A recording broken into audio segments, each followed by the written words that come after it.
하나님은 아멘.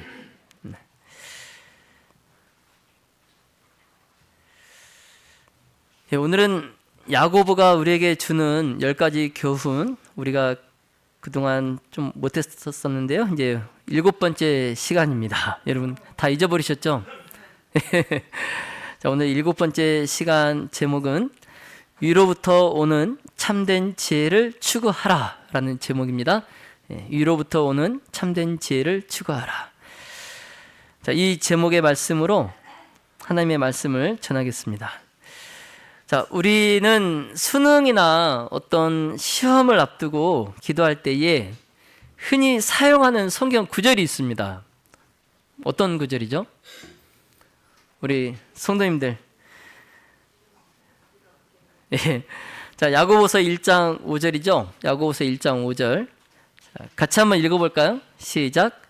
너희 중에 누구든지 지혜가 부족하거든 모든 사람에게 후히 주시고 꾸짖지 아니하시는 하나님께 구하라. 그리하면 주시리라.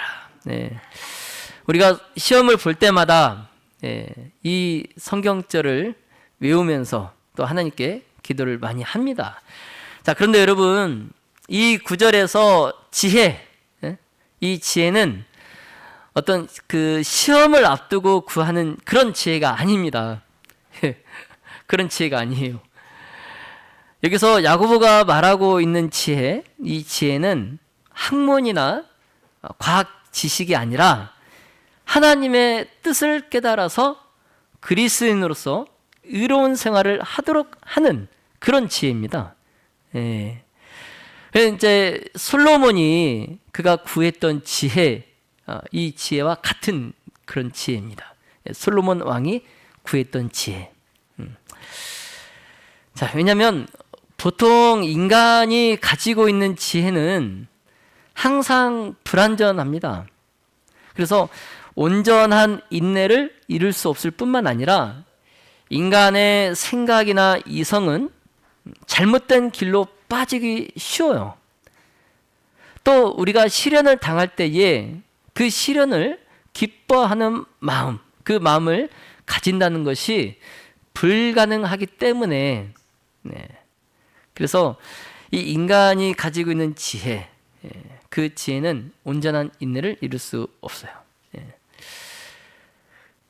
그래서 야고보는 믿음의 시험을 온전히 이기기 위해서 그리스도인이 당하는 그 시험, 이것을 온전히 이기기 위해서 하나님으로부터 오는 지혜가 필요하다라는 거예요. 하나님으로부터 오는 지혜가 필요하다. 자, 그래서 그렇기 때문에 그 지혜가 부족하거든 하나님께 구하라 이렇게 말씀하고 있는 겁니다. 자, 그러면서 야고보는 이 지혜를 조금 더 구체적으로 독자에게 진술하고 있는데요. 자, 그 구절이 오늘 우리가 살펴볼 본문 야고보서 3장 13절로 18절입니다. 자, 야고보서 3장 13절로 18절 제가 읽어드리겠습니다. 너희 중에 지혜와 총명이 있는 자가 누구냐? 그는 선행으로 말미암아 지혜의 온유함으로 그 행함을 보일지니라. 그러나 너희 마음속에 독한 시기와 다툼이 있으면 자랑하지 말라. 진리를 거슬러 거짓말하지 말라. 이러한 지혜는 위로부터 내려온 것이 아니요 땅 위의 것이요 정욕의 것이요 귀신의 것이니 시기와 다툼이 있는 곳에는 혼란과 모든 악한 일이 있음이라. 오직 위로부터 난 지혜는 첫째 성결하고 다음에 화평하고 관용하고 양순하며 긍휼과 선한 열매가 가득하고 편견과 거짓이 없나니 화평하게 하는 자들은 화평으로 심어 의의 열매를 거두느니라. 아멘. 자, 야고보는 이 본문에서 세상의 악한 지혜와 또 선한 하늘로부터 오는 선한 지혜, 이 두 가지 지혜의 대비를 통해서 두 가지의 상반된 삶의 방식을 대조합니다. 그러면서 그리스도인들, 즉 천국 시민으로서의 성도가 어떤 지혜를 쫓아서 살 것인지 결정할 것을 지금 이 편지를 읽는 우리에게, 저와 여러분에게 요구하고 있습니다. 어떤 지혜를 쫓아 살 것인가? 여러분, 오늘 설교 말미에 여러분께서 이 질문에 대한 답을 하셔야 됩니다. 개인적으로. 나는 어떤 지혜를 쫓아 살 것인가?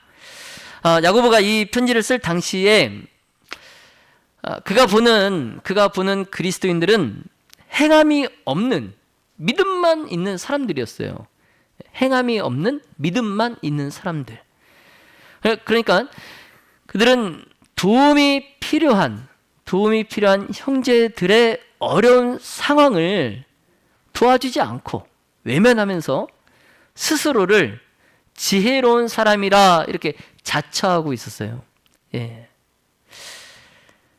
그래서 야고보는 너는 믿음이 있고 나는 행함이 있으니 나는 행함으로 내 믿음을 내게 보이리라 이렇게 말했던 겁니다. 자, 그러면서 야고보는 오늘 이 지혜를 주제로 그런 그리스도인들의 위선, 그 위선을 지적합니다. 자, 13절에 보시면 너희 중에 지혜와 총명이 있는 자가 누구냐? 그는 선행으로 말미암아 지혜의 온유함으로 그 행함을 보일지니라. 아멘. 자, 여기 이 노란색 표시된 온유하다, 이 온유하다는 말에 대해서 세상 사람과 하나님 나라는 매우 다른 관점과 감정을 가지고 있어요. 온유하다, 이 말에 대해서. 그래서 세상 사람들의 전반적인 정서는 온유하다는 것이 수동적인 것으로 간주됩니다. 수동적인 것으로. 자, 그러나 하나님의 온유하다는 것은 성경적으로 힘의 표시로 간주돼요. 다시 말씀드리면 이 온유하다는 것은 수동적인 것이 아니라 하나님의 뜻에 적극적이고 의도적으로 복종하는 것이 온유하다라는 거예요. 하나님의 뜻에 적극적이고 의도적으로 복종하는 거. 그래서 이 온유하다라는 말은 우리가 그리스도인이 불같은 시험, 불같은 시련, 그 환난을 직면했을 때 그때 인내와 희망을 품고 하나님을 의지하며 저항 없이 항상 하나님의 뜻을 행할 준비가 되어 있다. 그 뜻이 바로 온유하다라는 뜻이에요. 어떠한 상황에서도 항상 하나님의 뜻을 행할 준비가 되어 있는 사람, 그게 온유한 사람입니다. 온유한 사람. 자, 그러므로 이 절제된 평온한 상태, 즉 온유하다는 것은 힘의 부재가 아니라 통제된 힘을 가리킵니다. 통제된 힘. 자, 그래서 어떤 그리스도인들은 지혜롭다고 그들이 공언할지 모르지만, 자신이 지혜롭다고 공언할지 모르지만 그들은 먼저 자신에게 진정한 온유함이 있는가? 즉 겸손하며 통제할 수 있는 힘과 저항 없이 하나님의 뜻을 행할 준비가 되어 있는가를 스스로에게 먼저 자문해 봐야 됩니다. 자기가 의롭다라고 말하기 전에 내가 하나님의 뜻을 행할 준비가 되어 있는가, 이게 스스로에게 자문해 봐야 돼요. 자, 그런데 이것을 깨닫지 못한 그리스도인들이 스스로 자기를 지혜롭다 여기면서 누구를 외면한다고요? 가난한 형제들을, 도움이 필요한 형제들을 외면한다는 거죠. 자, 그런데 그들이 그렇게 행동했던 이유가 있어요. 가난한 형제들을 외면하면서 스스로 지혜롭다라고 말한 그런 이유가 있는데 그게 뭐냐면 지혜의 경쟁 때문에 그렇습니다. 지혜의 경쟁.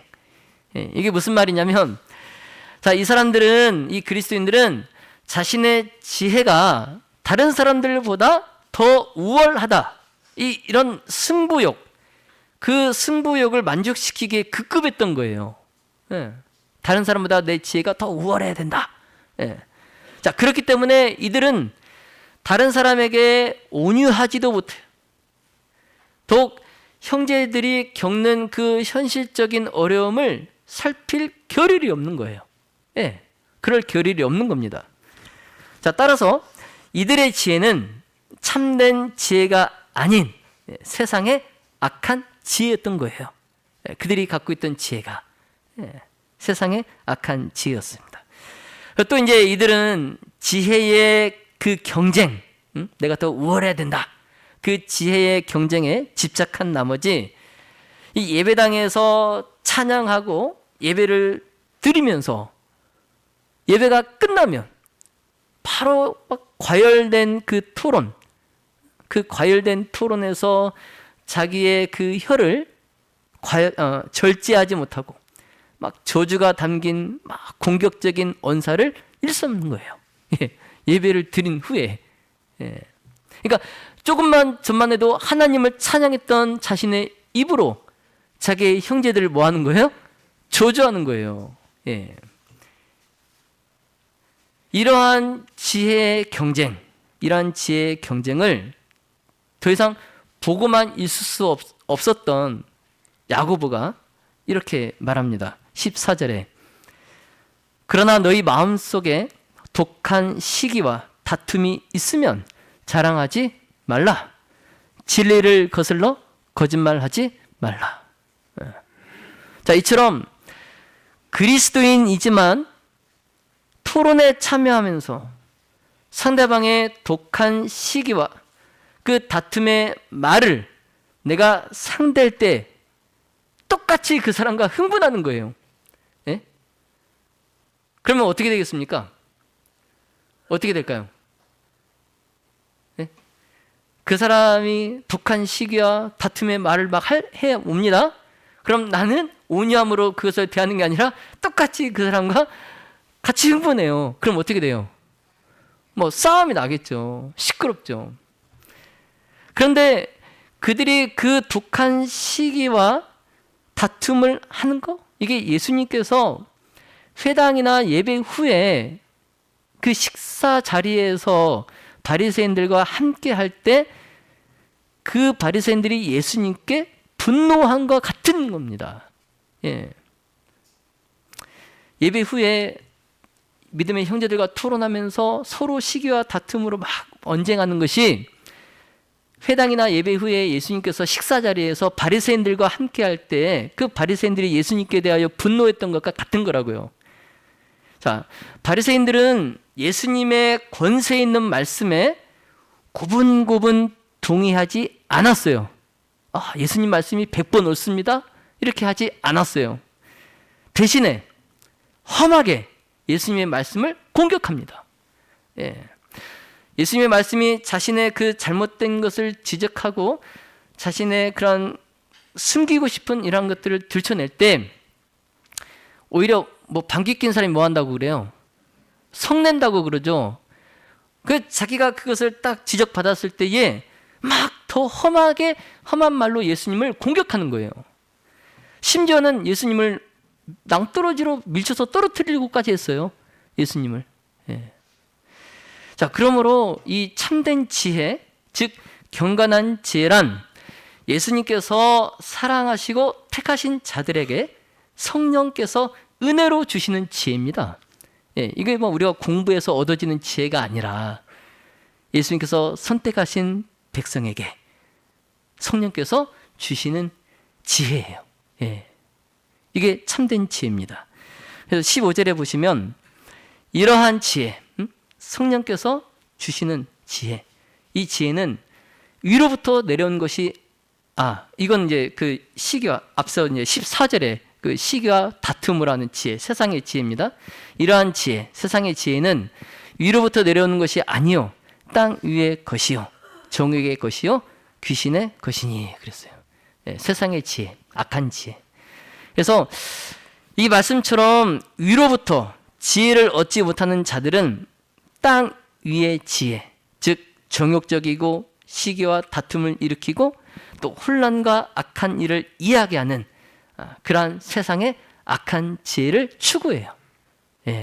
성령께서 주시는 선물을 받지 못하는, 성령의 주시는 지혜를 받지 못하는 사람은 세상의 악한 지혜를 추구하고 그것을 모읍니다.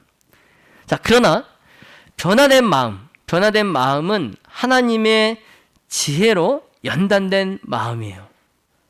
그래서 하나님의 지혜는 우리에게 적절한 때에 할 수 있는 올바른 말을 주십니다. 네, 우리가 적절한 때에. 여러분, 이 말이라는 것은 한번 뱉으면 주워 담을 수 있어요, 없어요? 없어요. 그래서 항상 말하기 전에 몇 번 생각하고 말하라고 합니까? 3번 생각하고 말하라고 하잖아요. 그런데 이 하나님의 지혜는 우리에게 시적절한 때에 올바른 말을 주신다는 거예요. 올바른 말을. 참 이런 지혜가 참 필요한 것 같습니다. 그러면 부부 간에도 또 부모 자식 간에도 싸움이 없어요. 그렇죠? 네. 그래서 우리가 경건한 지혜를 추구하면 마음이 변화됩니다. 경건한 지혜를 추구하면 마음이 변화돼요. 자, 그렇다면 위로부터 내려오는 참된 지혜, 이 경건한 지혜란 무엇일까? 자, 야고보는 하늘로부터 내려오는 지혜를 다음과 같이 정의하고 있습니다. 우리 본문에. 자, 첫 번째는 참된 지혜는 성결합니다. 성결. 이것은 그 사람에게 모든 악한 태도나 악한 동기가 없음을 의미합니다. 예. 악한 태도와 악한 동기가 없는 상태예요. 예. 따라서 경건한 지혜는 악한 지혜의 그 이기적인 동기와 대조를 이룹니다. 예. 자, 두 번째로 참된 지혜는 평화를 사랑함이나 또 평화를 가져옴을 의미합니다. 예. 화평. 이건 역시 시기, 질투와 대조를 이루어요.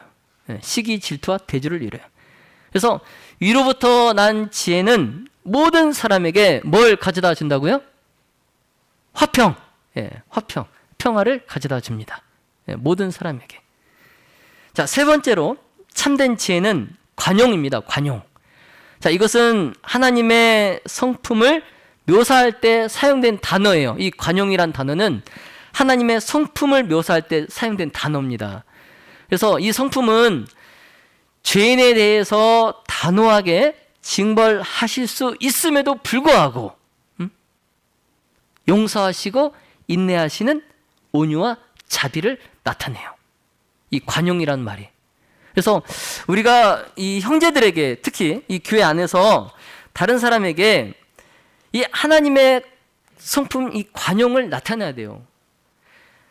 잘못한 사람에 대해서 내가 단호하게 책망할 수 있지만 그럼에도 불구하고 용서하고 인내하는 온유와 자비를 나타내는 우리 모든 무덤의 가족들이 다 되시기를 간절히 바랍니다. 예. 아멘 안 하신 분들은 그렇게 안 하시겠다는 건가요? 예. 다시 아멘. 예, 내년에 꼭 그렇게 하셔야 됩니다. 예. 자, 네 번째로 참된 지혜는 순종이나 유순함을 의미합니다. 순종, 유순함. 자, 따라서 이 양순함은 14절에 교만하여 진리를 대적하는 것과 대조됩니다. 예, 이것과 대조돼요. 그래서 위로 난 지혜는 하나님께 잘 순응하는 성품을 소유하게 합니다. 예, 하나님께 잘 순응하는 성품을 소유하게 해요. 양순함. 예. 자, 다섯 번째로 참된 지혜는 그 사람의 삶 속에서 긍휼과 선한 열매를 많이 맺어요. 예. 그래서 여기서 이제 긍휼과 선한 열매는 서로 상관관계를 갖습니다. 상관관계를. 즉, 긍휼은 가난하고 공경에 처한 자들을 실제로 도와주는 마음 자세예요. 그래서 긍휼을 베풀지 아니하는 사람은 하나님의 백성이 아니고 하나님의 정죄 아래에 있는 사람이에요. 긍휼을 베풀지 않는 사람은. 그리고 이러한 긍휼, 이 긍휼을 드러낼 때, 이 긍휼을 베풀 때 그 결과로 뭘 맺게 된다고요? 선한 열매를 맺게 돼요. 선한 열매를. 이런 긍휼과 선한 열매는 서로 상관관계가 있는 겁니다. 예. 긍휼을 베풀 때 선한 열매를 맺게 돼요. 자, 마지막으로 이제 참된 경건한 지혜는 거짓된 지혜의 당을 만들고 구별하면서 자기 편의 이익을 추구하는 것과는 달리 위로난 지혜는 구별이나 위선이 없는 공평함과 신실함이 가득해요. 그래서 당을 짓고 편파적이고 이런 것은 다 땅 위의 것입니다. 땅 위의 것. 위로부터 난 지혜가 아니에요. 그래서 위로부터 난 지혜는 어떤 차별이나 구별 없이 그냥 공평함과 신실함이 있는 지혜입니다. 그래서 이것들을 이제 종합해 보면은 이러한 이 참된 지혜, 경건한 지혜를 얻기 위해서는 그리스도의 임재 안에 우리가 안식해야 됩니다. 누구 안에? 그리스도의 임재 안에 우리가 거해야 돼요. 이걸 얻기 위해서, 이 지혜를 얻기 위해서. 우리가 믿음으로 예수님께 복종할 때 우리 모두는 하나님의 지혜를 접할 수 있을 겁니다. 하나님의 지혜를. 왜냐하면 우리가 그리스도 안에서 안식하고 주님이 또 우리 안에 사실 때, 내가 더 이상 살지 않고 예수님께서 내 안에 사실 때 영과 진리로 행하는 사람은 그리스도의 감미로운 성품을 나타내는, 그리스도의 향기를 풍기는 그러한 사람이 될 것입니다. 사랑의 모든 가족 여러분, 우리가 살고 있는 정말 이 폭력적인 시대, 정말 화를 주체할 수 없는 분노 조절 장애, 이 시대에 우리가 살고 있는데 야고보의 이 말씀을 마음에 새기고 하나님의 순수한 지혜에 우리가 의지하여서 성령께서 우리를 인도하고 교훈하여서 정말 우리 모두가 선한 열매를 맺을 수 있게 되기를 간절히 바랍니다. 자, 또한 성결하고 화평하며 또 관용하고 양순하며 긍휼과 선한 열매가 가득하고 또 편파적이 아니므로 그리스도께서 다시 오실 때까지 우리가 만나는 모든 사람에게 온유와 존경심을 가지고 구원의 복음의 영광스러운 진리를 전하시기를 예수님의 이름으로 기도합니다. 자, 야고보는 본문의 14절에서 16절 여기에서 거짓 지혜는 땅 위의 것, 또 정욕의 것, 그리고 귀신의 것으로 시기와 다툼, 또 혼란과 악한 일을 만들어낸다라고 말씀했어요. 자, 그러나 이러한 거짓 지혜와 맞서는 지혜는 땅에서 모은 것이 아니라 위로부터 난 지혜입니다. 위로부터 난 지혜. 즉 하나님께서 은사로 주시는 지혜예요. 하나님께서 은사로 주시는 지혜. 야고보서 1장 17절에 온갖 좋은 은사와 온전한 선물이 다 위로부터 빛들의 아버지께로부터 내려오나니 그는 변함도 없으시고 회전하는 그림자도 없으시니라. 아멘. 자, 야고보는 17절에서 위로부터 난 지혜의 특징, 그 특징이었던 화평, 이 화평을 18절에 다시 강조합니다. 자, 18절에 화평하게 하는 자들은 화평으로 심어 의의 열매를 거두느니라. 아멘. 자, 여기서 화평은 14절에 북한 시기와 다툼, 또 자랑과 진리를 거스르는 거짓말, 이것의 정반대예요. 정반대. 그리고 의의 열매는 초기 교회 구성원들이 정말 모두 같이 추구해야 할 신앙의 그런 가치들로서 교회 공동체를 하나 되게 하는 성령의 능력이 의의 열매들을 통해서 나타나 보일 것입니다. 그래서 여러분, 이 참된 지혜와 또 거짓 지혜, 즉 위로부터 오는 지혜와 또 세상의 지혜, 이 사이에는 중요한 차이가 있어요. 자, 세상은 지혜를 지식과 동일시합니다. 그냥 세상의 지혜는 지식과 동일시해요. 자, 그러나 경건한 지혜는 위로부터 주어집니다. 위로부터. 마치 하나님의 영이 사람의 발걸음을 인도하시고 그의 행동과 태도를 인도하시는 것처럼 하나님의 영이 사람의 발걸음을 인도합니다. 여러분, 이 위로부터 오는 지혜는 사람이 얼마나 많은 지식을 습득할 수 있느냐에 달려있는 게 아니에요. 내가 얼마나 공부를 많이 해서 얼마나 많은 지식을 습득하느냐에 이 위로부터 오는 지혜가 달린 게 아닙니다. 그냥 사람이 일상생활에서 어떻게 처신하느냐에 따라 달려있어요. 위로부터 오는 지혜는 내가 어떻게 처신하느냐에 따라 달려있어요. 다시 말씀드리면 이 경건한 지혜는 사람이 하나님의 말씀에서 배운 그 모든 것을 일상생활에 적용하는 방법으로 나타납니다. 경건한 지혜는 하나님의 말씀을 내가 배우고 일상생활에 적용할 때 그때 나타나요. 자, 그러나 이제 땅의 모든 것, 육신의 것, 또 세속적인 것, 그리고 거짓된 것에 뿌리를 두고 있는 이 지혜는 시기와 다툼, 그리고 자랑과 속임수로 점철된 이 세상 지혜는 너무나 자기 본의적인 자아와 또 추악한 욕망에 강하게 뿌리를 내리고 있어요. 그래서 성령의 열매는 위로부터 오는 지혜 안에서 증명됩니다. 우리 갈라디아서에서 성령의 9가지 열매 있죠. 그 성령의 열매는 위로부터 오는 지혜 그 안에서 증명이 돼요.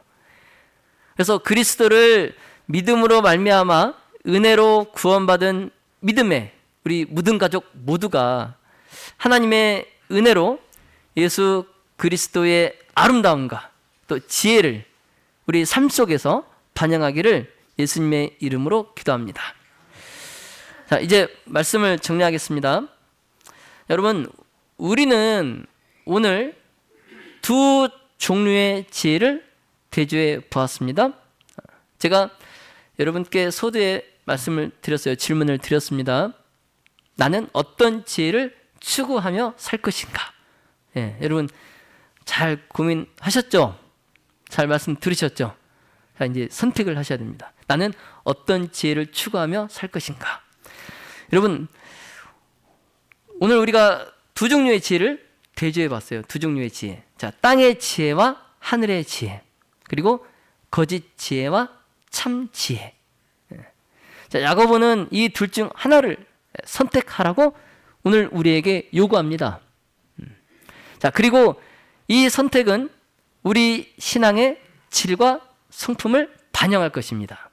우리의 신앙의 질과 내 성품을 반영할 겁니다. 이 질문에 대한 답이. 자, 시편 119편 9절로 11절에 시편 기자는 이렇게 말씀합니다. 자, 청년이 무엇으로 그의 행실을 깨끗하게 하리이까? 주의 말씀만 지킬 따름이니이다. 내가 전심으로 주를 찾았사오니 주의 계명에서 떠나지 말게 하소서. 내가 주께 범죄하지 아니하려 하여 주의 말씀을 내 마음에 두었나이다. 아멘. 자, 그러므로 우리는 믿음의 기도와 또 경건한 집중을 통해서 우리의 마음과 생각을 지켜야 돼요. 자, 마지막으로 말씀을 마치면서 저와 여러분이 깊이 생각해 봐야 할 한 구절이 있어요. 자, 18절입니다. 18절.